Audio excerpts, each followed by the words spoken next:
Okay, now to the Middle East, where President Trump is demanding compensation for Americans and Iranian protesters after the Islamic regime called for reparations for its own war. A tall task for President Trump's negotiators. Chief foreign correspondent Trey Yingst is live in Tel Aviv with the latest. Hey, Trey. Yeah, hey guys, good morning. President Trump indicating that all options remain on the table to deal with Iran as a diplomatic standoff develops. You said this last round of talks was Iran's last chance before decapitation. So what now? What comes next? You'll find out. Are you still, are massive escalation, is that still on the table? Well, we have that, certainly that ability if we want to do that. Yeah, you'll find it.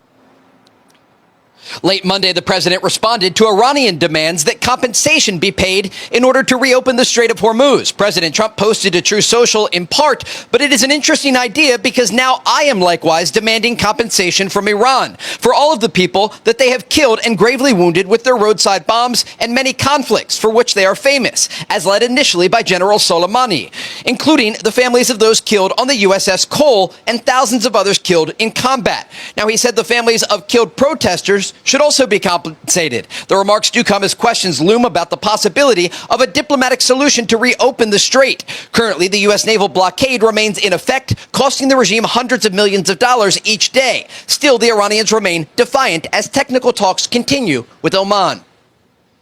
As long as the U.S. naval blockade remains in place, under UN General Assembly Resolution 3314, a naval blockade of this kind amounts to an act of aggression. As long as other U.S. violations continue, the necessary conditions will not be in place for us to say that the Strait of Hormuz has become a safe waterway.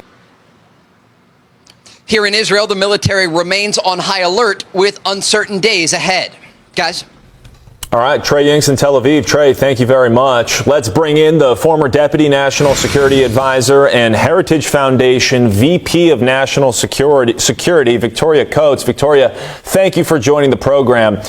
There's a bit of a debate between the Trump administration and the Iranian regime about who is actually in control of the Strait of Hormuz. President Trump says it's the U.S. Listen here. It's open now. Look, the only one that has control of the Strait of Hormuz right now is the United States Navy. We have a blockade that's been infallible. It's a steel wall. And we let people in that we want to let in, and those people come in, and they've been coming in and they're going out. So it's actually open now. We do not let them go into Iran.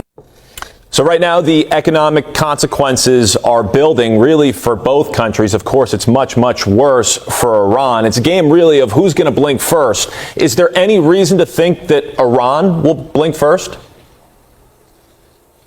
Good morning, Nate. No, I think there's every reason to believe that Iran will blink first for the simple reason that they're simply running out of money. And our UN ambassador, Mike Waltz, said yesterday, there's one man that they're really afraid of. And you know who that is? That's Secretary of the Treasury, Scott Bessent, that they are feeling this economic pressure like never before. And bear in mind, President Trump did this in the first term. We had the maximum pressure campaign. By the end of his first term, we had them down to single digits of billions of dollars of accessible foreign reserves. And that's default territory. So this isn't about them feeling pain. They're well past that stage. This is about them literally running out of money. They can't pay their soldiers. They can't pay their besieged, their security forces. That's when things start to fall apart. And the war in Ukraine is entering a dangerous new phase with Kyiv carrying out one of its deadliest strikes yet. They struck 750 miles within Russian territory, killing 13 and injuring 78. What does that long-range capability show you about Ukraine?